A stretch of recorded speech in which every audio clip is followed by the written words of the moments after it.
Based जो question हुए हैं, स्टेटमेंट बेस्ड क्वेश्चन को भी आपको हमने करवाया है इससे पहले। एंड मैं चाहता हूँ कि ये जो वीडियोस है यहाँ पर भी मैंने कुछ स्टेटमेंट बेस्ड सवाल रखे हैं। स्टेटमेंट बेस्ड सवाल चाहे आपको ना आए या फिर आपको कोई प्रॉब्लम हो जाए तो उससे कोई डिफिकल्टी नहीं है, लेकिन हाँ स्टेटमेंट बेस्ड सवाल आपको क्या करने हैं, आपके एग्जाम के लिए भी प्रिपेयर करके रखने हैं। ठीक है, जैसे कि लेट्स टेक एग्जांपल, कुछ पहला रिवाइज कर लेते हैं। जैसे हमारा जो करंट, हमेशा जब हमने डिसाइड किया कि जब भी हम स्टार्ट करेंगे तो हम रिवाइज तो पहला सबसे पहले कर ही लेंगे।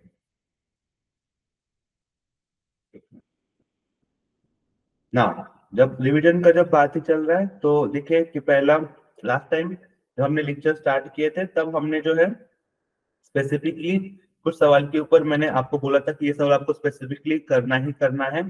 जैसे कि एक सवाल हमने किया था कि जो हमारे important like I can say road Rado है, like we have a very famous company that is Rado. ठीक है, रैडो ने रिसेंटली अपने ब्रांड एम्बेसडर को अपॉइंट किया, who is the current brand ambassador of रैडो।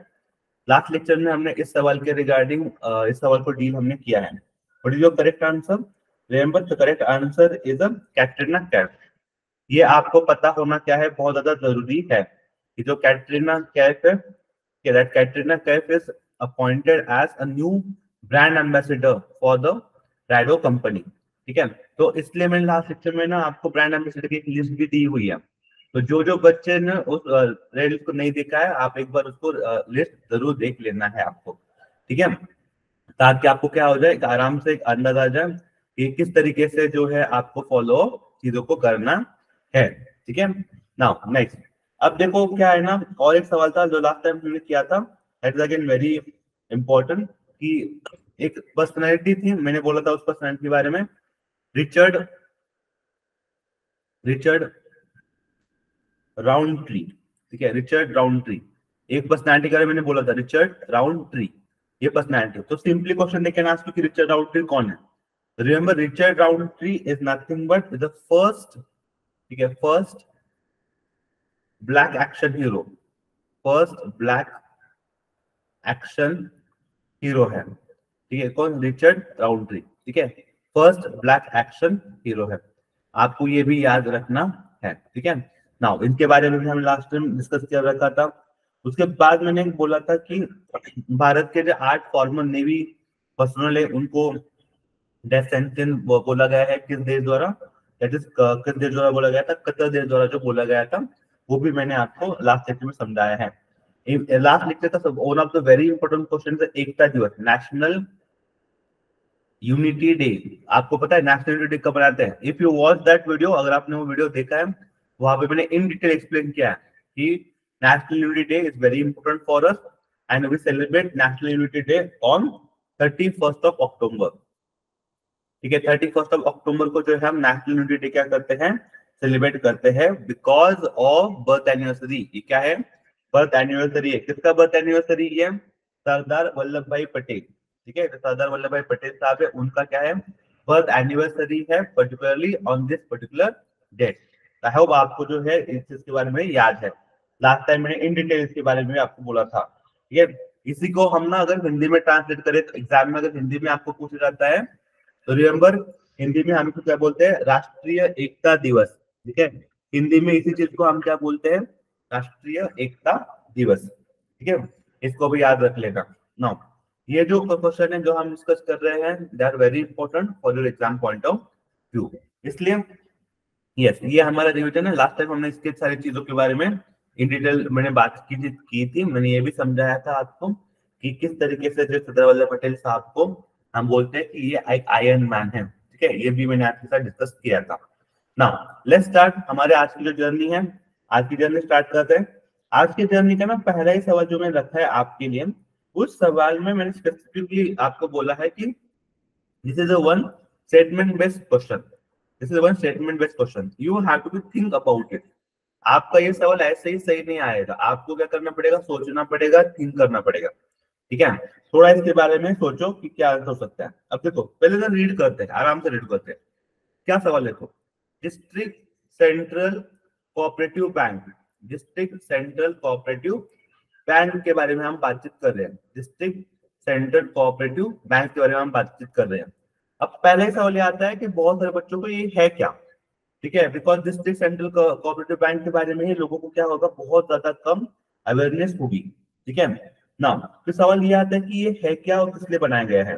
Remember you have a very important like primary cooperative bank. Cooperative bank क्या होता है पहले वो बताओ, कोऑपरेटिव बैंक और नॉर्मल बैंक में क्या डिफरेंस होते हैं। देखो पहला बात तो वही समझते हैं, जो कोऑपरेटिव बैंक जो होती है आपकी, उस कोऑपरेटिव बैंक का मेन फाउंडेशन या फिर मेन बेस ही होता है कि लोगों को इकट्ठा लाना, कोऑपरेशन करना। यहाँ पर जो मोटिव है, ठीक है, बैंक का जो मोटिव होता है, यहाँ पर मेन मोटिव क्या है, मेन मोटिव है यहाँ पर नो प्रॉफिट नो लॉस। ये बैंक प्रॉफिट ओरिएंटेड बिल्कुल भी नहीं होती है, नो प्रॉफिट नो लॉस के ऊपर कोऑपरेटिव बैंक काम करती है। जबकि आपके बाकी के जो बैंक होते हैं उनका प्राइमरी मोटिव ही होता है कि प्रॉफिट अर्निंग, ठीक है। अब ये जो कोऑपरेटिव बैंक है इसका देखो, you have one very primary cooperative bank. एक प्राइमरी कोऑपरेटिव बैंक होता है आपका, this is very limited to one particular village, village के लिए लिमिटेड होगा, कुछ 2-3 विलेज इकट्ठा के बन जाएगा, that is your primary cooperative bank भी आपके मिल जाएंगे आपको, नो वरीज। और देयर आर सम बैंक जिसे हम बोलते हैं स्टेट वाइज, ठीक है, स्टेट कोऑपरेटिव बैंक, ठीक है, जो स्टेट गवर्नमेंट का मतलब ऑलमोस्ट उनका मेजोरिटी बड़े बड़े होते हैं, ठीक है, state cooperative bank. One use primary cooperative bank and second is state cooperative bank. तो इनके ना बीच में as a coordinator, as a helper करके एक बैंक होता है जो दोनों का कोऑर्डिनेट करवा के लेता है। इस बैंक का नाम होता है आपका डिस्ट्रिक्ट सेंट्रल कोऑपरेटिव बैंक। इसका होता है जिसे आप बोलते हैं DCCB, ठीक है, डिस्ट्रिक्ट सेंट्रल कोऑपरेटिव बैंक। तो बीच में होता है पहले होता है प्राइमरी कोऑपरेटिव बैंक, देन बड़ा वाला स्टेट कोऑपरेटिव बैंक, और दोनों के बीच में आता है आपका डिस्ट्रिक्ट सेंट्रल कोऑपरेटिव बैंक। अब ये जो कोऑपरेटिव बैंक आता है बीच में, इसलिए क्या होता है ना, इसके कुछ इंपॉर्टेंट मतलब वर्क है, जैसे कि लाइक ये आप पहले तो बात ये समझो, इसे बोलते हैं डिस्ट्रिक्ट कोऑपरेटिव बैंक। अब इसका आपका क्या सवाल पूछा गया है, ये यहाँ पे आपको कुछ सवाल पूछे गए हैं। पहले देखो क्या है, they provide a finance to all cooperative society in the district. District के अंदर जो भी कोऑपरेटिव सोसाइटीज हैं सबको वो फाइनेंस प्रोवाइड करते हैं। क्या ये उनका काम है? क्या? तो रिमेंबर दिस पर्टिकुलर वर्क जो वो लोग करते हैं, यस जी हाँ, ये जो काम है उन्हीं का काम होता है कि they will provide finance to all cooperative societies in their district. That is primary reason for which जिनको बनाया, जो इनके लिए उनको बनाया गया था, ताकि जो भी डिस्ट्रिक्ट है वहां पर जो भी लोग हैं उनको वो आराम से लेंडिंग कर सके। सिमिलरली यहाँ पे और एक लिखा गया है, they can lend directly to the public for non agriculture purposes. तो ये बात समझो, यहाँ पे जो डिस्ट्रिक्ट कोऑपरेटिव बैंक है ये ना डिपॉजिट टेकिंग भी है, लोगों से डिपॉजिट भी लेते हैं। जिस तरीके से डिपॉजिट लेते हैं लोगों को लोन भी प्रोवाइड करते हैं, तो ये नहीं कि लोन प्रोवाइड नहीं करते हैं करके, तो ये डिपॉजिट भी ले सकते हैं और लोन भी प्रोवाइड कर सकते हैं, ठीक है। तो no doubt they can lend directly to the non agriculture purposes as well, ठीक है, नो डाउट। ये भी सवाल जो है आपका, स्टेटमेंट जो आपका सही है, ठीक है। तो both of the statement are true if I want, ठीक है। What is your correct answer then? Option number C is your correct answer, ठीक है। ऑप्शन नंबर सी जो है आपका वो करेक्ट आंसर बन जाता है, ठीक है। That's great. आगे बढ़ते हैं। यहाँ पर मैंने स्पेसिफिकली कुछ यहाँ पर मेंशन करके रखा है, ठीक है। अभी रिसेंटली ही आरबीआई ने कुछ गाइडलाइंस निकाली थी उनके लिए कि किस तरीके से कोऑपरेटिव फंक्शंस करने चाहिए, या फिर कोऑपरेटिव्स और किस तरीके से जो है रूल कर सकते हैं। अबाउट, जैसे यहाँ पे मैंने वो लिखा है कि about district central cooperative bank के बारे में बात करें, मैं जैसे मैंने बोला कि जो रूरल कोऑपरेटिव बैंक होती है operating at a district level at a various part of the India, उनको बहुत ज्यादा हेल्प करने का काम ये करती है, ठीक है। ये देखो क्या होता है, जैसे मैं बोला कि रूरल सेक्टर, एग्रीकल्चर सेक्टर हो गया, सेमी अर्बन एरिया हो गया, यहाँ पर जो है आपको ये कोऑपरेटिव सोसाइटीज मिल जाएंगी, ठीक है। नाउ देन ये जो कोऑपरेटिव सोसाइटी है, दिस आर लिंक बिटवीन, जैसे मैंने बोला ये क्या है, एक लिंक है। किसके बीच में लिंक है? एक प्राइमरी जो कोऑपरेटिव सोसाइटी होती है विलेज लेवल का वो, स्टेट कोऑपरेटिव बैंक का वो, इनके क्या है, ये लिंक है, ठीक है। अब ये इंपॉर्टेंट क्या क्या होता है, इसमें कौन कौन इन्वॉल्व हो जाते हैं? तो ऑब्वियसली स्टेट गवर्नमेंट इसमें इन्वॉल्व होता है, जिला परिषद इन्वॉल्व होता है, पंचायत समिति इन्वॉल्व होती है, इन सबको भी हेल्प करने का, इनके अकाउंट्स जो है आपके अंदर वो आपको DCCB में मिल जाएंगे, ठीक है ना। अब ये DCCB का जो फंड का सोर्स है, अलग अलग फंड के सोर्स है, नो नीड टू रिमेंबर। इसमें बस एक याद कर लेना, they can take a deposit from the public, जो मैंने बोला था आपको, they can take a deposit from the public, लोगों से जो है डिपॉजिट ये आराम से ले सकती है, उसमें कुछ डाउट नहीं है, ठीक है ना। उसके बारे में बस आप याद कर लें, they can take a deposit from a public, no worries. Similarly that's the take a deposit भी ले सकते हैं। तो मैंने यहाँ पर भी काम भी कुछ मेंशन किया, main function, important work function भी यहाँ पे मेंशन है, इंपॉर्टेंट वर्क्स भी मेंशन है। जैसे डिपॉजिट ले सकते हैं, उस तरीके से क्रेडिट जो है वो क्रेडिट भी दे सकते हैं, ठीक है। जो मेंबर सोसाइटी उनको क्रेडिट भी दे सकते हैं, मतलब लोन भी जो प्रोवाइड करने का काम है वो भी वो लोग करते हैं, ठीक है। यहाँ पर मैंने स्पेसिफिकली मेंशन कर रखा है, इसलिए they can lend directly to the public for non agriculture purposes within area of operation of their branch, ठीक है। जो भी उनकी ब्रांच जहाँ पर ऑपरेट करते हैं वहां पर लोगों को वो आराम से जो है लेंड कर सकते हैं, नो डाउट अबाउट इट, ठीक है। Now that's great, I hope आपको जो है ये सारी चीजें समझ में आ रही है। जिससे भी अभी हालांकि बहुत न्यूज में है रिगार्डिंग आरबीआई का, तो आई होप आपको ये सारी जो है आप आराम से क्या कर रहे हो, समझ रहे हो, ठीक है। नेक्स्ट आगे बढ़ते हैं। अगला सवाल is again very special question.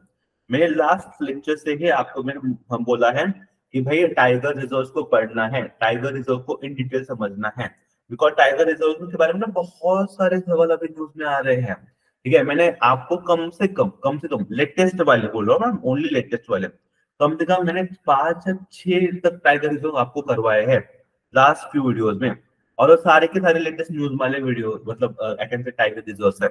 तो आपकी ये ड्यूटी बनती है कि आप लोग जाओ और वापस से एक बार देख के आ जाओ ये टाइगर रिजर्व कौन कौन से और किस स्टेट पे लोकेटेड है। नाउ जैसे कि अभी देखो, जो अमरगढ़ टाइगर रिजर्व है, ठीक है, इसका लोकेशन हमने पूछा है कि अमरगढ़ टाइगर रिजर्व, ठीक है, अमरगढ़ टाइगर रिजर्व कौन से स्टेट्स में लोकेटेड है। This question has been asked और you have this option in front of you now, ठीक है। अब देखो ये तो टाइगर रिजर्व है जिसके बारे में मैं बात कर रहा हूँ, ठीक है। एक बात, पहली बात बताओ मुझे, इंडिया में टोटल टाइगर रिजर्व कितने पूरे भारत में, ये समझ, ये सब छोड़ दो, इसका मुझे आंसर भी नहीं बताना आपको। सबसे पहले बताओ कि पूरे इंडिया में कितने टाइगर रिजर्व है। रिमेंबर पूरे भारतवर्ष में हमारे हमारे पास अभी इस मूवमेंट पे टोटल 55 टाइगर रिजर्व है, and all country tiger reserve very important. सबसे लास्ट वाला कौन सा है आपका, वीरांगना टाइगर रिजर्व, ठीक है, वीरांगना दुर्गावती टाइगर रिजर्व कहाँ पे लोकेटेड, ये मध्य प्रदेश में लोकेटेड है, ये सबसे बड़ा लेटेस्ट वाला है। लेकिन ये जो अलग अलग टाइगर रिजर्व जिसके बारे में बात कर रहा हूँ वो भी ज्यादा से ज्यादा इंपॉर्टेंट है।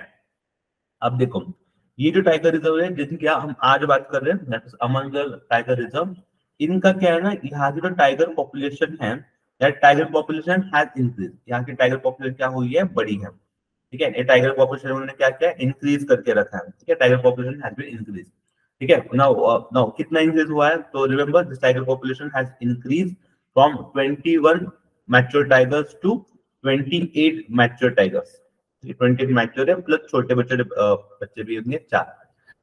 तो ये टाइगर पॉपुलेशन यहाँ पे नोटिस हुई है कि यहाँ पे टाइगर पॉपुलेशन क्या हो रही है, बढ़ रही है, that is very good sign. जैसे मैंने इसके पहले आपको बोला था कि भारत में ना देखो क्या हो रहा है, जैसे आपको कहाँ पे टाइगर बढ़ रहे हैं, कहाँ पे टाइगर कम हो रहे हैं। तो इसलिए एक क्वेश्चन मैंने आपको करवाया था, special tiger protection force, special tiger protection force, ये मैंने आपको करवाया था। स्पेशल टाइगर प्रोटेक्शन फोर्स जो है वो कहाँ पे लोकेटेड है आपका, this is located, special tiger protection force कहाँ पे लोकेटेड है, या फिर किस राज्य द्वारा special tiger protection force launch किया गया है, ताकि जो राज्य है उनका वहां पर टाइगर की पॉपुलेशन बढ़े, ठीक है। That's launch by Arunachal Pradesh, ये मैंने आपको समझाया था, अरुणाचल प्रदेश में आपको स्पेशल टाइगर प्रोटेक्शन फोर्स क्या हो जाएगा, मिल जाएगा। सिमिलरली मैंने आपको और एक चीज बोली थी, दैट इज सेव, ये भी कैंपेन है, सेव टाइगर प्रोटेक्शन फोर्स, ये भी इंपॉर्टेंट था। ये कहाँ पे लॉन्च हुआ था, ये लॉन्च हुआ था तेलंगाना में, ठीक है, कहाँ पे लॉन्च हुई है, तेलंगाना में लॉन्च है। इसके बारे में भी मैंने डिटेल में समझाया है, ऐसा नहीं कि बस लिखा रहा हूँ, तो ये इसको बारे में मैंने डिटेल में लास्ट वीडियोस में आपको समझाए है, ठीक है। तो ये सारी चीजें आपको याद करने की जरूरत है, पहली बात तो ना। अब समझ लेते हैं, आगे बढ़ते हैं। अभी अमनगढ़ टाइगर रिजर्व जो हम बात कर रहे हैं स्पेसिफिकली लोकेटेड है इन स्टेट ऑफ उत्तर प्रदेश। कहाँ पे लोकेटेड है, एक उत्तर प्रदेश में क्या है लोकेटेड है, इन स्टेट ऑफ उत्तर प्रदेश में आपको ये मिल जाएगा। जैसे अमनगढ़ टाइगर रिजर्व ये कहाँ पे लोकेटेड है आपका, उत्तर प्रदेश में आपको ये लोकेटेड मिल जाएगा, ठीक है। नाउ इसके बारे में थोड़ा सा अगर मैं डिटेल में बात करना चाहूँ कि कितना एरिया है या फिर क्या है, ठीक है, तो आपको ये समझ में आ जाएगा कि total area this tiger reserve जो है तराई रीजन के अराउंडेड है, ठीक है, and it cover the area around 578 square kilometre, ठीक है। 578 स्क्वायर किलोमीटर कैसे क्या टोटल एरिया है इसके अराउंड ये टोटल एरिया कवर करता है, ठीक है। Now it also shares a boundaries with Jim Corbett National Park which is again in Uttarakhand and it is again very very important national park, ये one of the very famous national park है Jim Corbett, ठीक है, ये भी याद रख लेना, ठीक है। नाउ अब देखो, yes it was declared as a tiger reserve, इनको टाइगर रिजर्व का दर्जा कब मिला है, डिक्लेयर टाइगर रिजर्व 2012 में इनको टाइगर रिजर्व का क्या हुआ है, दर्जा मिला है। आपको जो भी पॉइंट अभी मैंने बोले हैं, आपको सारे पॉइंट क्या करने हैं, नोट डाउन करके रखने हैं आपके पास, ठीक है ना। और नेक्स्ट सवाल देखो, ये सवाल भी मैंने स्पेसिफिकली स्टेटमेंट बेस्ड सवाल ही रखा है ताकि आप लोग क्या करो, आपको ज्यादा से ज्यादा प्रैक्टिस हो ताकि आप स्टेटमेंट बेस्ड सवाल सॉल्व कर सको, ठीक है। देखो पढ़ो, आराम से पढ़ो, जब पहली बार पढ़ोगे ना तो आपको लगेगा कि यार ये तो बिल्कुल नहीं आता है, जिंदगी में पहली बार सुना है मैंने इसको, मैं कैसे मान सकता हूँ। लेकिन क्यों नहीं करना है मेरा बच्चा, थोड़ा सोचो। यहाँ पे क्या लिखा गया है, देखो महाबली थक, ठीक है, महाबली थक, ये इसके बारे में बोला है, तो ये आई होप सबने पहली बार ही सुना होगा ये। लेकिन थोड़ा सा पढ़ते हैं। पहला स्टेटमेंट देखो क्या है, पहला स्टेटमेंट ये है, it is indigenously build by DRDO, ये डीआरडीओ द्वारा डीआरडीओ ने खुद ने इसको बनाया है। अब हमें क्या है वही नहीं पता है तो किसने बनाया वो तो अलग बात है। सेकंड में पढ़ते हैं, it will be aid with help करेगी, किसको हेल्प करेगी, नेवल शिप्स एंड सबमरीन को। ओके देखो ये किसको हेल्प करने वाली है, शिप्स एंड सबमरीन को हेल्प करने वाली। तो if when it talk about ships and submarine, जैसे आपके दिमाग में आता है शिप्स एंड सबमरीन के रिगार्डिंग है, तो सबसे पहले एक बात तो मुझे क्लियर है कि if it is a ships and submarine तो वहां पे डीआरडीओ नहीं आएगा। अगर यहाँ पे शिप्स एंड सबमरीन की बात चल तो डीआरडीओ कब आएगा, फॉर एग्जांपल मैंने कोई मिसाइल के बारे में बात कर रहा हूँ तो वहां पे डीआरडीओ आ जाएगा। मैं शायद सपोज मैंने किसी एयरक्राफ्ट कैरियर के बारे में बात कर रहा हूँ तो वहां पे डीआरडीओ आएगा। तो डीआरडीओ का नाम हमने रिसर्च में सुना है, लेकिन जो when it come to navy, when it come to ships like submarines manufacturing, तो वहां पे डीआरडीओ का नाम बहुत ज्यादा कम है। इट इज नॉट पॉसिबल कि अगर ये कुछ नेवल के रिगार्डिंग ऑपरेशन कर रहा है, it's not regarding any rocket and something like that, तो ये डीआरडीओ नहीं बना पाएगा। तो ये लॉजिकल थिंकिंग है, ठीक है, ऐसे बोलते थोड़ा सा लॉजिक लगा, तो ये डीआरडीओ तो यहाँ पे नहीं होगा, दैट आई एम श्योर, ठीक है। अगर मैं सेकंड स्टेटमेंट को सही मानता हूँ मेरे, तो मेरा पहला स्टेटमेंट क्या हो जाता है, रॉन्ग हो जाता है, ठीक है। एक तो ये चांस है आपके पास, नहीं तो अगर आपका पहला स्टेटमेंट आप सही मान लेते हो तो दूसरा स्टेटमेंट क्या हो जाता है, रॉन्ग हो जाता है, ठीक है। तो एक तो कोई तो स्टेटमेंट रॉन्ग है, ये तो बात हमें पता चली कि दोनों स्टेटमेंट सही नहीं, एक स्टेटमेंट कोई तो क्या होगा, रॉन्ग हो जाएगा। तो ये अच्छे तरीके से आप एक ऑप्शन को तो आपका क्या हो सकता है, आपका कैंसिल हो सकता है कि ये ऑप्शन तो बिल्कुल भी नहीं आएगा। Now you have to think now कि इसमें से फिर कौन सा है। इफ यू बिलीव इट कि second statement most of the time ऐसा होता है कि जो बिल्ड वाला होता है जिसने बनाया है, अभी यहाँ पे ना दो चीजें देखो, किसने बनाया है ये भी वो लोग पूछ रहे हैं, प्लस उसमें और एक यहाँ पे लिखा है कि इंडिजिनियसली बिल्ड है, मतलब खुद नहीं बनाया है। तो ये फिर इंडिजिनियसली बिल्ड तो बहुत बार ऐसा होता है फिर फेमस हो जाता है, आराम से पता चल जाता है हमें, ठीक है। तो ये भी स्टेटमेंट बहुत ज्यादा हाई चांस की ही मैं क्या करूंगा, रॉन्ग मार्क कर लूंगा। This is also wrong and what is my correct, second should be my correct. तो if you look at correct ढूंढना है तो मैं option number B should be my answer, इस तरीके से। Even if you don't know, even if you have very less idea, there is a high chance कि आप करेक्ट आंसर तक क्या कर सकते हो, पहुंच सकते हो, ठीक है ना। थोड़ी आप जानकारी ले लेते हो उसके पर्टिकुलर बारे में।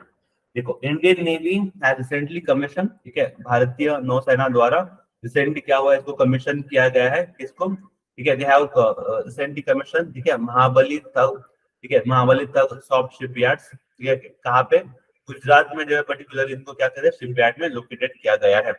अब देखो ये जो शिपयार्ड है जिसकी मैं बात कर रहा हूँ, ये शिपयार्ड टोटल 25 टन है, ठीक है।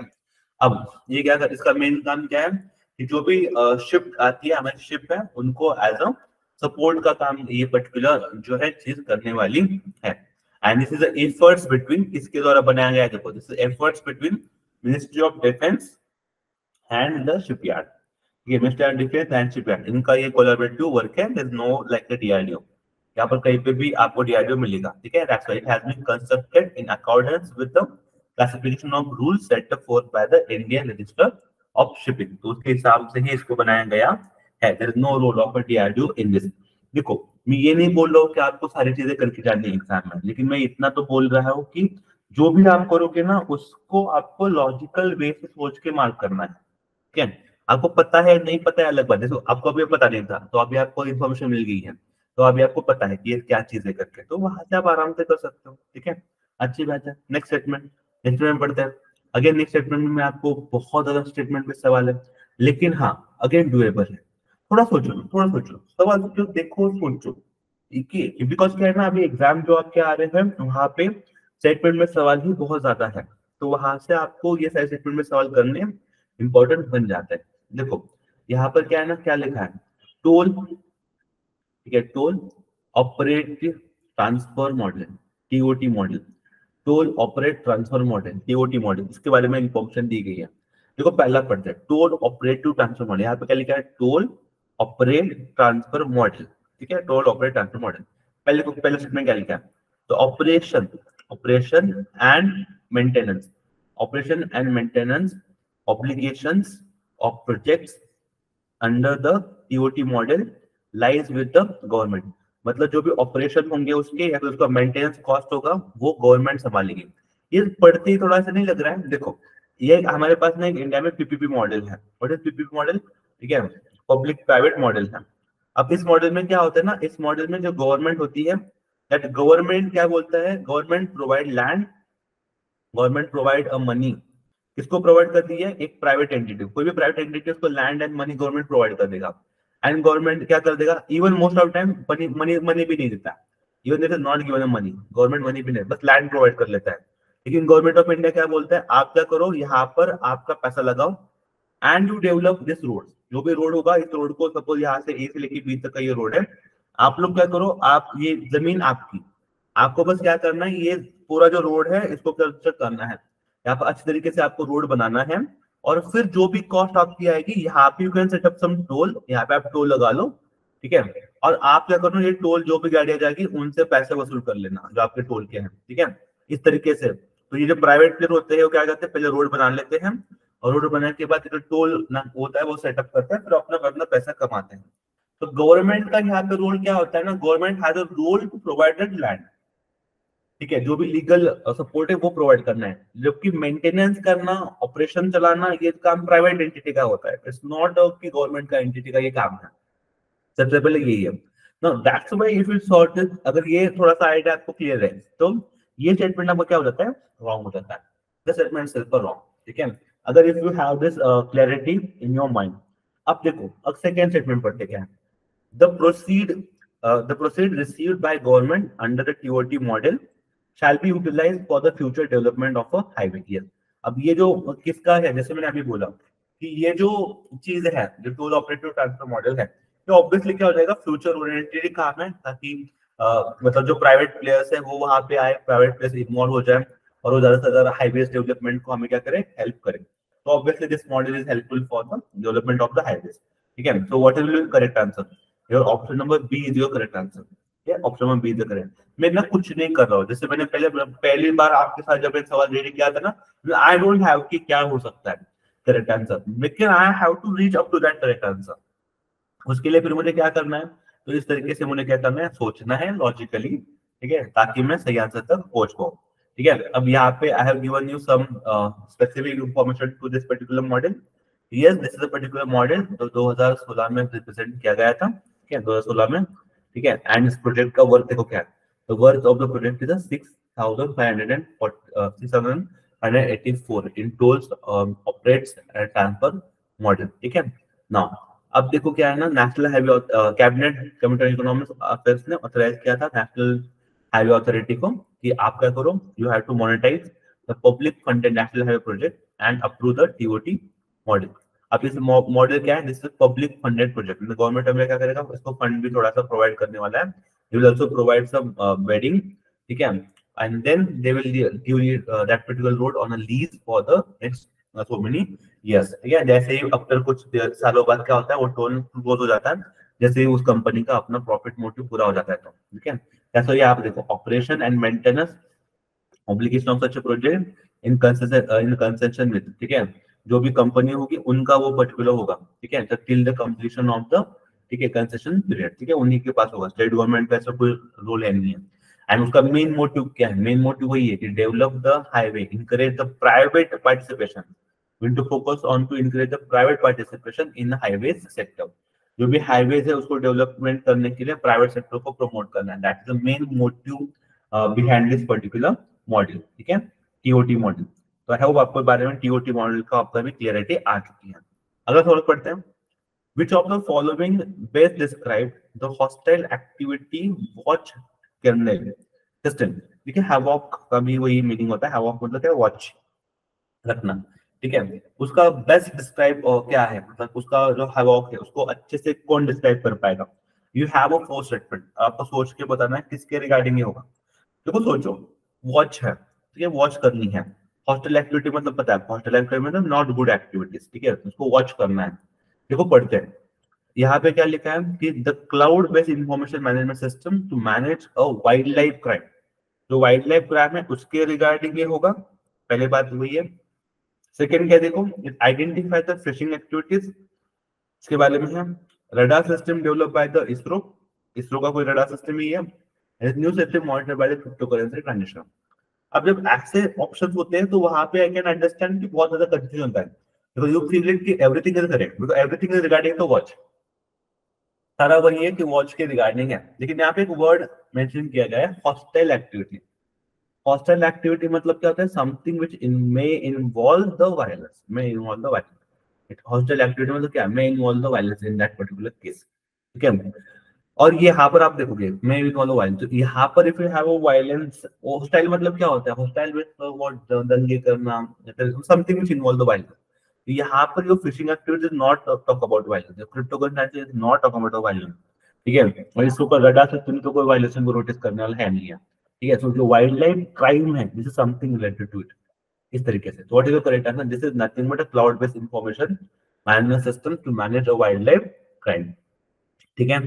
चलो, ये हमेशा इस तरीके से सोचना है। मैं बस चाहता हूँ, मैं आपको ना कुछ नहीं, मैं इन्फॉर्मेशन प्रोवाइड कर रहा हूँ, आपको दे रहा हूँ, लेकिन मेरा मेन मकसद है आपको वो थॉट प्रोसेस सिखाना, जिस थॉट प्रोसेस के ऊपर आपको चलना है, आपको समझना है उन थॉट प्रोसेस को। बिकॉज जितने जल्दी आप वो थॉट प्रोसेस को समझ लोगे, उतनी ही जल्दी आप ज्यादा से ज्यादा सवाल क्या कर सकते हो, सॉल्व कर सकते हो, ठीक है। अब देखो, which government, state Karnataka state forest department has launch this particular platform, that is hostile activity watch general system.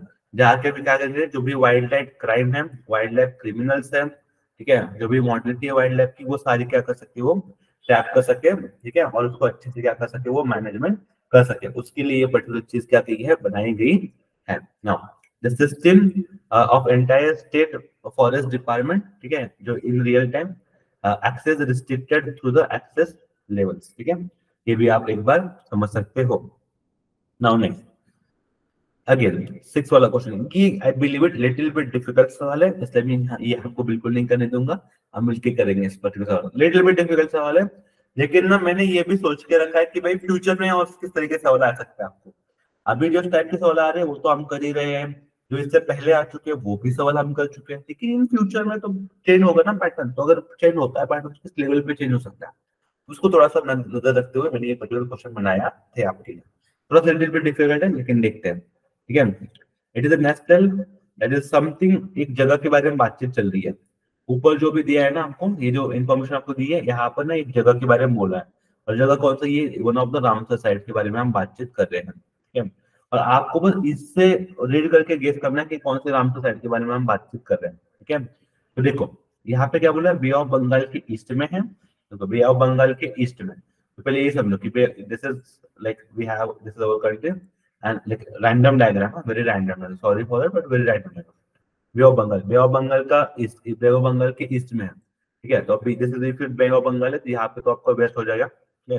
तो इस साइड में है, इस साइड में है, तो थोड़ा सा जैसे आप ये बोलते हैं कि बे ऑफ बंगाल के ईस्ट में है, तो अगर ईस्ट में है तो थोड़ा सा आपका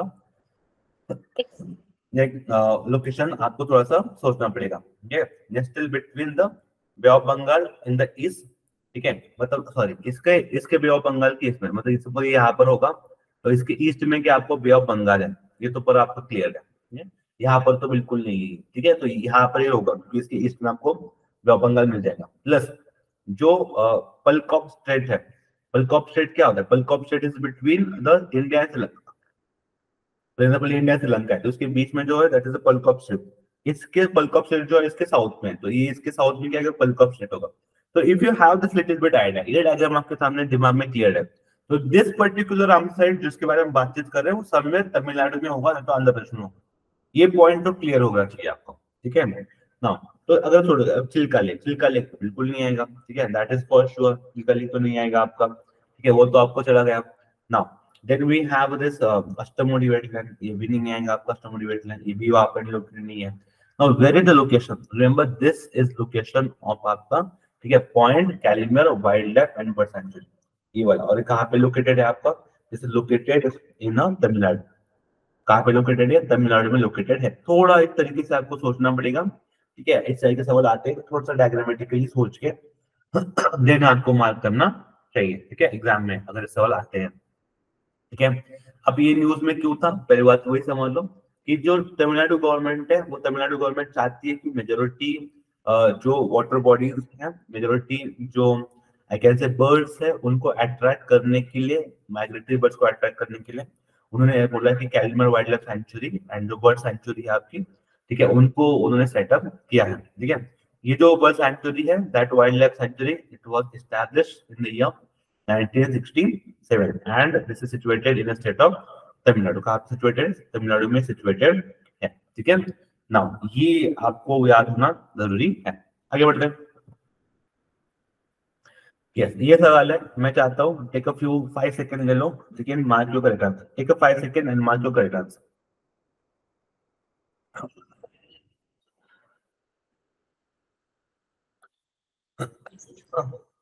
ओके, थोड़ा सोच लिया। Which state government has launched, which state government has launched, ठीक है, स्वयंपूर्ण ई बाजार ऑनलाइन प्लेटफॉर्म। यहाँ पे क्या लिखे देखो, स्वयंपूर्ण ई बाजार ऑनलाइन प्लेटफॉर्म, ठीक है। इसका मेन क्या है, दिस इज, ये प्लेटफॉर्म, ऑनलाइन प्लेटफॉर्म किसके बारे में है, ये ऑनलाइन प्लेटफॉर्म है, it use the different kinds of product made by self help group and women, ठीक है। ये पर्टिकुलर प्लेटफॉर्म वर्क के बारे में है, ठीक है। स्वयंपूर्ण ई बाजार ऑनलाइन प्लेटफॉर्म इसलिए है टू गिव मार्केट, मार्केट देना है, किसको मार्केट देना है, to give the market to different kinds of product, different अलग अलग टाइप के प्रोडक्ट है जो कि सेल्फ हेल्प ग्रुप द्वारा या फिर फीमेल द्वारा बनाए जाएंगे। तो इसके लिए कौन आगे आएगा, मैंने इससे पहले भी आपको एक लेक्चर में समझाया है कि जो भी सेल्फ हेल्प ग्रुप होते हैं, ठीक है, सेल्फ हेल्प ग्रुप द्वारा क्या होता है ना, बहुत बड़ी मंडी खड़ी की जाती है, हर स्टेट में होता है, ठीक है। इनको नाबार्ड का भी सपोर्ट होता है मेनी टाइम्स, ठीक है, नाबार्ड भी इनको क्या करता है, सपोर्ट करता है, ठीक है। और नाबार्ड के हेल्प से क्या करते हैं ये लोग, ठीक है, नाबार्ड की हेल्प से फिर ये लोग क्या करते हैं, दे सेटअप द पर्टिकुलरली आपका जहां पर जिस डिस्ट्रिक्ट से आप बिलोंग करते हो वहां पे, जैसे for example if you are from Pune city, तो वहां पे ना भीम 30 लगाते हैं, भीम 30, इंद्रायणी 30, मतलब क्या होता है ना, ये लोग एसएचजी की महिलाएं होती है, इनको एक ग्राउंड मिलता है, वहां पे लोग क्या करते हैं ना, अपने अलग अलग विलेज से आते हैं यहाँ पर, और जो भी प्रोडक्ट जो उन्होंने बनाए, किसी ने लेट से किसी ने अगरबत्ती बनाई होगी, किसी ने लिज्जत पापड़ बनाए होंगे, किसी ने अपना अचार बनाया होगा, ठीक है। तो अलग अलग प्रोडक्ट वो लोग बनाते हैं, किसी के लिए ड्रेस बनाए होंगे तो वो लेके आएंगे। कहीं यहाँ पे बहुत सारे चूल भाकर होती है, चूल मटन होता है, वो खाने के लिए भी ये क्या करते हैं, होटल डालते हैं, और जो सिटीज के लोग हैं फिर वो सिटीज के लोग यहाँ पे जाके विजिट करते हैं and they can have that particular product, ठीक है। लेकिन हम ये कैन के लैंड है, सारी चीजें हैं, ठीक है। अब यही चीज अगर मैं करूँ ऑनलाइन प्लेटफॉर्म पे, यही चीज ऑनलाइन प्लेटफॉर्म, और तो ऑनलाइन प्लेटफॉर्म का नाम क्या दिया उन्होंने, स्वयंपूर्ण ई बाजार ऑनलाइन प्लेटफॉर्म, इसलिए उसके बारे में बातचीत को कर रही है। तो किस गवर्नमेंट द्वारा ये ई बाजार ऑनलाइन प्लेटफॉर्म के बारे में बोला गया है, क्या लगता है आपको कौन सा गवर्नमेंट होगा? Remember this e bazaar platform has been made by very famous state that is Goa. Goa state द्वारा ये पर्टिकुलर इनिशिएटिव लिया गया है। आई होप आपको ये चीजें क्लियर है, ठीक है। नाउ मैंने यहाँ पे स्पेसिफिकली बोल के रखा है स्वयंपूर्ण ई बाजार द एक्सटेंशन ऑफ, ठीक है, स्वयंपूर्ण, ठीक है, सावट बाजार, ठीक है, सवत बाजार, ठीक है, इसको। तो I hope you are clear, किसके गवर्नमेंट द्वारा, गोवा गवर्नमेंट द्वारा ये पर्टिकुलर इनिशिएटिव लिया गया है। नो, आगे बढ़ते हैं। दिस इज अगेन, थोड़ा सा सोचो, ठीक है, अगेन मैंने बोला है कि awards are very important, philanthropic award है ये, ठीक है, philanthropic award and corporative social responsibility के लिए मिलता है, ठीक है। जो कॉर्पोरेट सोशल रिस्पांसिबिलिटी होती है, CSR और जो होता है वो, तो बहुत सारे जो बड़े बड़े से कंपनीज के ओनर्स होते हैं वो बहुत ज्यादा बड़े बड़े डोनेशन भी देते हैं, तो उनके रिगार्डिंग भी ये पर्टिकुलर अवार्ड है। तो ग्लोबल लीडरशिप अवार्ड 2023 इस पर्टिकुलर पर्सनालिटी को मिला है इनमें से फॉर देयर philanthropic activities, ठीक है। तो remember it's as in none other than it has been award goes to Nita Ambani, ठीक है। किसको मिला ये? नीता अंबानी जी को जो है पर्टिकुलर अवार्ड जो है मिला है, ठीक है। नाउ इस सवाल आता है कि वो मतलब ये कौन, no need to introduce him, no need to introduce, he is a founder and chairperson of, ठीक है, founder and chairperson of Reliance foundation, ये फाउंडर भी है, चेयरपर्सन भी हुई है, ठीक है, रिलायंस फाउंडेशन की, वो Nita Ambani. She was honoured with 2023, ठीक है, global leadership award for philanthropic and corporate social responsibility, ठीक है। This award is presented by the, ठीक है, जॉन चैम्बर्स, जो कि चेयरमैन है, ठीक है। नाउ अब नीता अंबानी को क्यों मिलता है? बिकॉज उनको बहुत सारे पैसे जाते हैं, millions of money they have been spent on education, arts, sports and health care facility के लिए, ठीक है। नाउ सीएसआर एक्टिविटी उसमें बहुत ज्यादा इंपॉर्टेंट है, आगे बढ़ते हैं। यस, सेंट्रल विजिलेंस कमीशन, पहले बात समझो ये क्या है, सेंट्रल विजिलेंस कमीशन काम क्या है? सेंट्रल विजिलेंस कमीशन का मतलब होता है कि जो भी जैसे गवर्नमेंट एम्प्लॉइज हैं या फिर जो भी फ्रॉड जो करते हैं लोग, जो भी लाइक जो भी वर्कर है जो कि कोई फ्रॉड करते हैं, उनके ऊपर विजिलेंस रखना, उनके ऊपर नजर रखना। अगर वो कुछ भी डिफिकल्टी करते, कोई प्रॉब्लम करते, तो उनको फिर उनके खिलाफ प्रूफ जमा करना, उनको पनिशमेंट करना, ठीक है। ये पर्टिकुलर काम होता है आपका सेंट्रल विजिलेंस कमीशन का। They need to keep watch on the this governments peoples, ठीक है। अब ये क्या कहते हैं, विजिलेंस अवेयरनेस भी जगाते हैं हम, ठीक है। कब से कब तक जगाते हैं? 30 अक्टूबर से लेके 5 नवंबर को, 30 अक्टूबर यहाँ पे लिखा है मैंने, 30 अक्टूबर से लेके 5 नवंबर तक जो है पर्टिकुलरली यह वीक क्या होता है, चलता रहता है। तो जो वीक है ये विजिलेंस अवेयरनेस वीक, ठीक है, ये एनुअली कब मनाया जाता है? एनुअली मनाया जाता है, लेकिन क्यों, वाई? तो अगर आप थोड़ा सा भी लॉजिक लगाओगे इनमें से, तो अगर इस पर्टिकुलर वीक में मनाया जा रहा है और इस पर्टिकुलर वीक में सबसे इंपॉर्टेंट पर्सनैलिटी कौन है जिसका बर्थडे होता है, बर्थडे एनिवर्सरी हम सेलिब्रेट करते हैं, that particular personality is none other than Sardar Vallabh Bhai Patel, ठीक है। सरदार वल्लभ पटेल साहब जो है, आई होप सबको पता है, उनकी जो है वी रिमेंबर नो इट कि उनकी क्या होती है, आपकी बर्थ एनिवर्सरी होती है उस पर्टिकुलर तारीख, कब होती है? 31st ईयर और 31st ऑफ अक्टूबर, ठीक है। That you need to be remember. अब देखो why we have celebrated this, ठीक है, 31st अक्टूबर को। तो अगेन सरदार वल्लभ पटेल जो थे वो खुद भारत के पहले फर्स्ट होम मिनिस्टर, भारत के plus first deputy prime minister भी वही थे, ठीक है।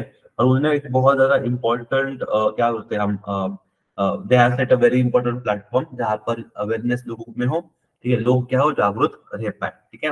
यहाँ पर थीम देखो क्या आती है, इस साल की जो थीम है, पर्टिकुलर थीम भी मैंने लिखा यहाँ पर मेंशन करके लिखी है, say no to the corruption and commit to the nation, that is particular ये थीम है, ठीक है। ये क्या है, वो क्या है, पर्टिकुलर ये थीम है, say no to the corruption and commit to the nation, ठीक है। और ये किसके बर्थ एनिवर्सरी मनाते हैं? फर्स्ट हमारे ऑनरेबल होम मिनिस्टर सरदार वल्लभ भाई पटेल, ठीक है ना। आगे बढ़ते हैं, अगला सवाल,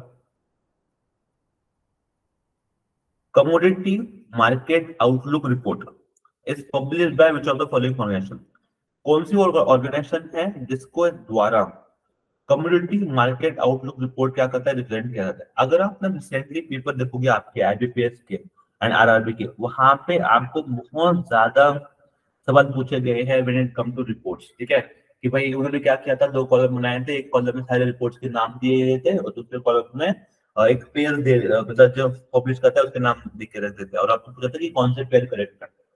ये सवाल इससे पहले भी आपको पूछे गए हैं। Now so who has released this report? So this report is published by, remember, this report is published by the World Bank. This report is published by the World Bank. किसके द्वारा ये रिपोर्ट पब्लिश होता है? World bank द्वारा जो ये report है ये प्रेजेंट होता है, और फिर वर्ल्ड बैंक द्वारा ये रिपोर्ट पब्लिश किया जाता है, ठीक है। नाउ यहाँ पर ना थोड़ा सा समझते हैं, ठीक है।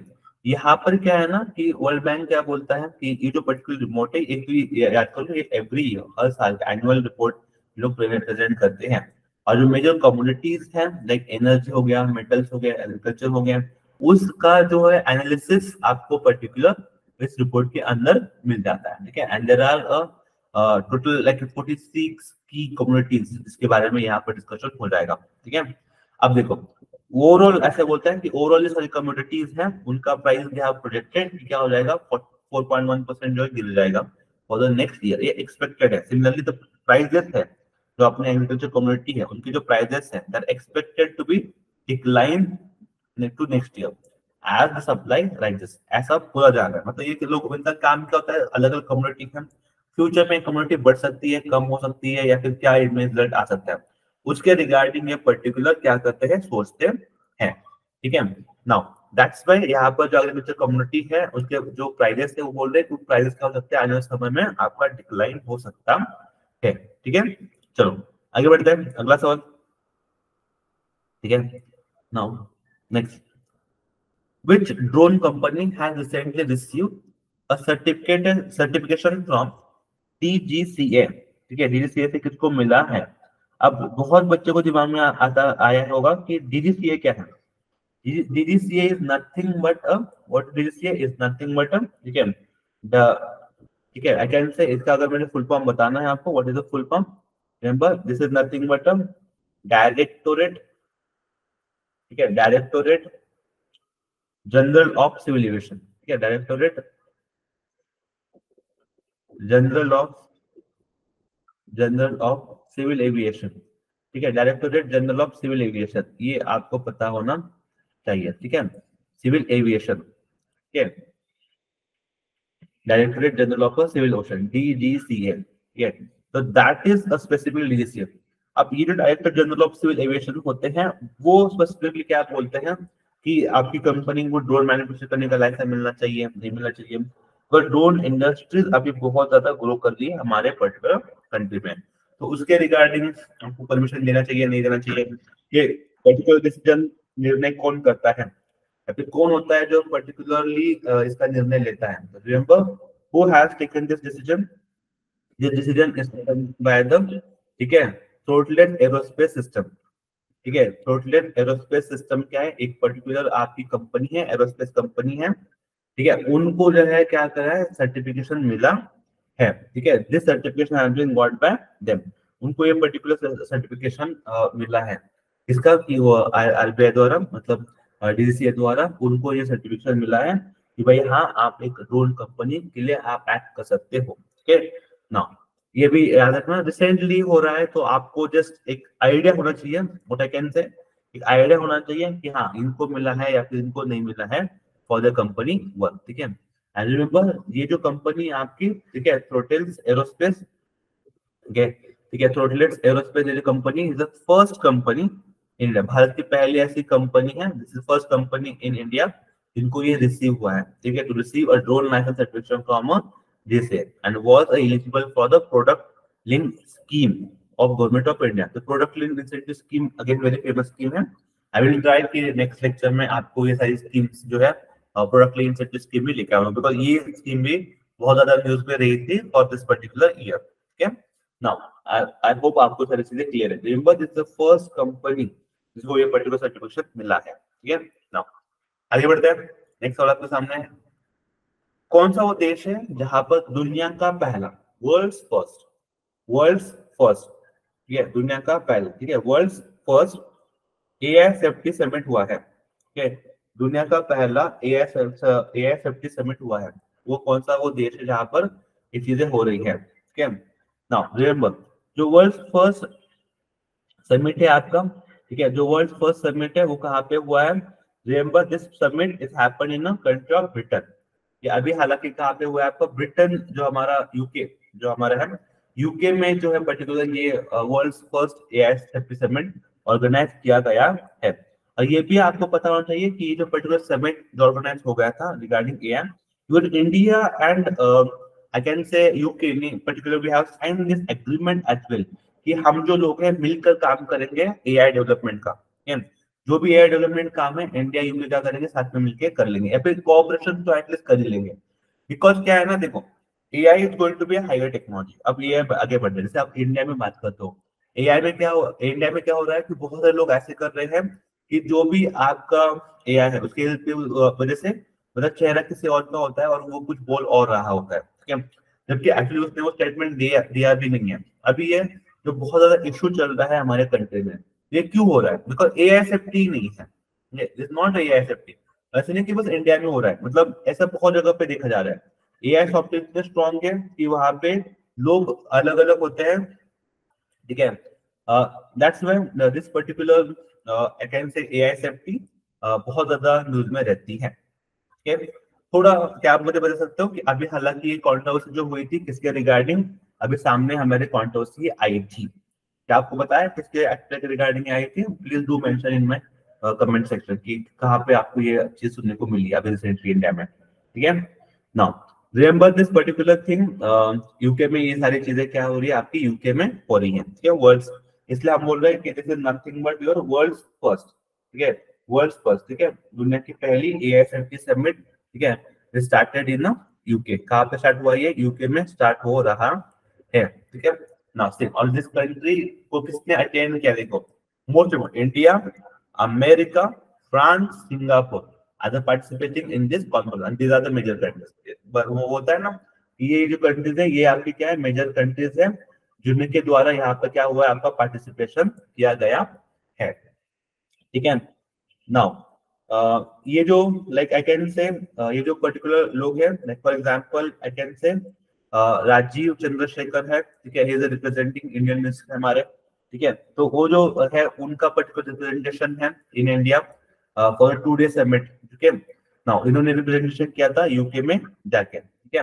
And this is the first time that such a AI summit has been organised. अब मुझे तो पर्सनली ऐसा लगता है मेजॉरिटी ऑफ ऐसे एआई समिट जो है हमें पूरे ऑल अक्रॉस द दुनिया में क्या करने चाहिए? ऑर्गेनाइज करने चाहिए, because they are very very important and very very crucial, ठीक है। नाउ आगे बढ़ते हैं, अगला सवाल आपके सामने पेश है, ठीक है। यस, हाँ, अब देखो ये वाला, जब आप इसको पढ़ोगे you are not going to have answer in your mind. अब बस पढ़ो, बस पढ़ो। ये क्या बोला है कि एक ballistic inter continental ballistic missile develop किया गया है, किसके द्वारा? उसका नाम यहाँ पे मेंशन है, that is nothing but a minute man. Third, जब आप इस चीज को पढ़ते हो या फिर once you have read this particular statement, once you read this particular words, तो आपको ये दिमाग में आना चाहिए कि ये कौन सा कंट्री, नाम देखो क्या है इसका, ठीक है, minutes man. Third, once you have this name, तो ऑब्वियसली ये चाइनीज नाम तो नहीं लग रहा है at very first, if you have in your mind कि चाइनीज नाम तो भाई ये बिल्कुल भी नहीं है, ठीक है। तो फिर ये कौन सा नाम है? चाइनीज नाम तो है नहीं है, ठीक है। रशियंस भी नहीं लग रहा है ये नाम, ठीक है, क्योंकि चाइनीज के नाम अलग अलग होते हैं, ठीक है। तो ये दोनों तो नहीं लग रहे, ठीक है, ये नाम नहीं, तो समथिंग इंग्लिश हो रहा है, तो either it is a US और इट इज इजराइल, लेकिन what is the correct? Is something correct by the US, ठीक है। किसने द्वारा डिसाइड बिल्डअप किया है? यूएस द्वारा डिसाइड बना गया है। यूएस का जो पेंटागन है, what is pentagon? Pentagon is nothing but US department defence force. US का जो डिपार्टमेंट ऑफ डिफेंस है उनको हम क्या बोलते हैं? पेंटागन बोलते हैं। और उनके द्वारा ये पर्टिकुलर क्या क्या है ये पर्टिकुलर टेस्ट जो है वो की गई है। अब देखो ये जो पर्टिकुलर उन्होंने बोला है ना, ठीक है, minute man third, this is inter continental ballistic missile है, ताकि अमेरिका जो अपना न्यूक्लियर कैपेबिलिटी शो कर सके। अब मुझे पसंद लगता है बहुत ज्यादा बैड टाइमिंग है, बिकॉज पूरी दुनिया अभी जो है वॉर में ही जूझ रहा है। For example we have a Ukraine Russia war ongoing है, इजराइल पैलेस्टाइन वॉर भी ऑनगोइंग है, और उसी बीच में आके अगर आप ऐसा कुछ टेस्ट करते हो, डेमोन्स्ट्रेट करते हो कि we have that much capability, कि हम भी क्या है, हमारे न्यूक्लियर हम भी क्या है, कैपेबल है, तो उसके लिए आप अगर इसे कुछ करते हो तो दैट इज अगेन थोड़ा सा रॉन्ग से सेट हो जाता है दुनिया में, ठीक है।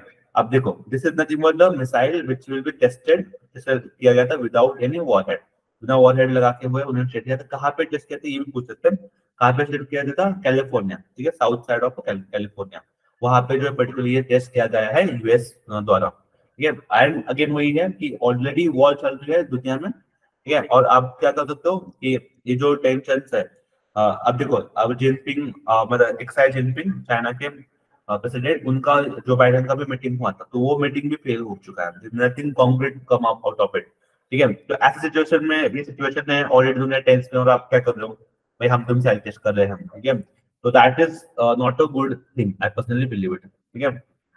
नाउ नेक्स्ट, यस, इस मिसाइल के बारे में मैंने यहाँ पे स्पेसिफिकली मेंशन करके रखा है, ठीक है। तो टोटल अगर आप वेट देखोगे इस पर्टिकुलर मिसाइल्स का या फिर टोटल इसकी लेंथ देखोगे तो 18.2 मीटर की इसका लेंथ है, ठीक है। रेंज अगर आप देखोगे तो 6000 प्लस माइल्स का ये रेंज है, ठीक है। Maximum range goes up to, ठीक है, 8000 माइल्स तक भी ये जा सकता है, ठीक है। अगर वेरी डेडली इंटर कॉन्टिनेंटल है भाई, तो एक कॉन्टिनेंट से दूसरे कॉन्टिनेंट में ये आराम से चला जाएगा, नो वरीज। अमेरिका रशिया को हिट करेगा, नो वरीज, ठीक है ना।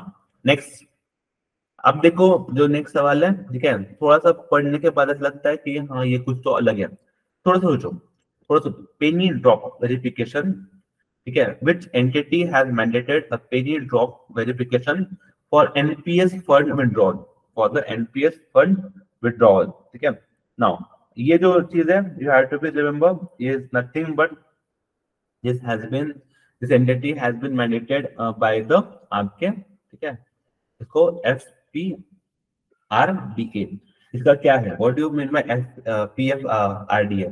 वेरी इंपॉर्टेंट बॉडी जिसको मैं बोलता हूँ, दिस इज पेंशन फंड, या फुल फॉर्म क्या है, pension fund regulatory development authority, pension fund regulatory development authority, that is, ठीक है, आपकी पर्टिकुलर ये बॉडी है। अब उन्होंने क्या किया है, they have this launch this particular verification NPS fund withdrawal, that is a penny drop, ठीक है। इसके बारे में थोड़ा सा पढ़ लेते हैं, like about this particular initiative, ठीक है, कि यहाँ पर ना क्या है ना, देखो पहले तो ये समझो कि जो आपको पेंशन फंड रेगुलेटरी बॉडी है उसका क्या है ये, तो ये नेशनल पेमेंट सिस्टम है, इनको चलाने का, उनको प्रमोट करने का, रेगुलेट करने का काम जो पर्टिकुलरली इस अथॉरिटी का है। किस डिपार्टमेंट के अंतर्गत काम करते हैं, डिपार्टमेंट ऑफ फाइनेंशियल सर्विसेज के अंतर्गत काम करते हैं, जो खुद मिनिस्ट्री ऑफ फाइनेंस के अंतर्गत आता है, ठीक है। अब इनके द्वारा जो उनका मतलब इनका जो काम है बेसिकली, आई कैन से इनका बेसिकली काम क्या है, तो ये मैनेज क्रेडिट रिकॉर्ड्स वगैरह ये सारा। One of the very important work is to be administer the APY. What is APY? Atal pension Yojana है, ठीक है। और अटल पेंशन योजना, अटल पेंशन योजना मार्च मई 2015 में पर्टिकुलर लॉन्च की गई थी, ठीक है। और यहाँ पर आपको क्या है कि जो भी बच्चे उनका एज ग्रुप 18 से लेकर 18 से 40 का है, तो इसमें इन्वॉल्व हो सकते हैं। मतलब 5000 का आपको I can say refunded amount मिल जाएगा। यहाँ पर मैं स्पेसिफिक को लगा के भी रखा है, ठीक है। टोटल 80 से 40 ईयर्स है, तो वो इस पे सब्सक्रिप्शन कर सकते हैं, ठीक है। They can contribute at level of vary, मतलब 18 साल का है तो फिर कम कंट्रीब्यूट करना पड़ेगा, 40 साल का ज्वाइन करते तो ज्यादा कंट्रीब्यूट करना पड़ेगा। मिनिमम जो गारंटेड पेंशन है वो 1000 है, मैक्सिमम गारंटेड पेंशन है वो 5000 रुपए है आफ्टर द एज ऑफ 60, ठीक है। ये पर्टिकुलर स्कीम है। Yes, an amount of pension जो होती है आपकी, that is guaranteed for life time to the spouse on the death of subscriber, ठीक है, that you need to be remember. Now next, Mera Yuva Bharat, इसके बारे में मैंने इन डिटेल आपको समझाया है लास्ट लेक्चर्स में ही। अगर आपको पता है, अगर आपने पढ़ा है, अगर आप रिवाइज करते हो तो आपको ये आएगा, ठीक है। मेरा युवा भारत, जब आप पढ़ते हो मेरा युवा भारत, तो आपको क्या लगता है, पहले स्टेटमेंट क्या है, the statutory body come under the Ministry of Youth Affairs and Sports, ठीक है, for overreaching platform for the youth development. Once you read it Mera Yuva Bharat, आपको ये मन में ही आएगा कि ये स्टेटमेंट जो यहाँ पर लिखा गया है वो स्टेटमेंट बहुत ज्यादा सही है। लेकिन remember this statement is not correct, your first statement is not correct. Why? Because मेरा युवा भारत, मैंने बोला है मेरा Yuva Bharat is autonomous body, एक ऑटोनॉमस बॉडी है। ऑटोनॉमस बॉडी कभी भी स्टैट्यूटरी नहीं होती है। एक ऑटोनॉमस बॉडी कभी भी किसी भी मिनिस्ट्री के अंतर्गत काम नहीं करेगी, ठीक है। ऑटोनॉमस बॉडी को कैबिनेट द्वारा बनाया जाता है, ठीक है, वो कैबिनेट के अंतर्गत काम करता है, खुद का काम करता है। योर फर्स्ट स्टेटमेंट इटसेल्फ पर रॉन्ग। बहुत बार एग्जाम में ऐसा होगा कि ये पर्टिकुलर इनिशिएटिव पूछा जाएगा और फिर बाद में बोलेंगे इस मिनिस्ट्री के अंतर्गत आता है, उस मिनिस्ट्री के अंतर्गत ही आता है, जबकि ये किसी भी मिनिस्ट्री के अंतर्गत नहीं आता है। First statement is wrong. And the definition, the benefit of the youth in age group of 15 से 29 का एज ग्रुप है, ये सही है। यहाँ पर यूथ का डेफिनेशन है आपको 15 से 29 का दिया गया है। What is the correct option? Option number B is your correct option, ठीक है। ऑप्शन नंबर बी क्या है आपका करेक्ट ऑप्शन है ना। थोड़ा आगे बढ़ते हैं, ठीक है ना। दिस इज मेरा युवा भारत, प्राइम मिनिस्टर जी द्वारा इसको एक ऑटोनॉमस बॉडी को बनाया गया है। ऑटोनॉमस बॉडी, जो ऑटोनॉमस बॉडी होती है कभी भी किसी के अंतर्गत काम नहीं करेगी, ठीक है। दैट इज ये आपको आई थिंक समझ में आ रहा है। इसका मेन मकसद क्या है इसको बनाने का, ठीक है, मेन वही है कि जो भारत की यूथ है उनको एम्पावर करो एंड अपलिफ्ट करो, ठीक है, जो भी उनको जॉब है वो प्रोवाइड करो।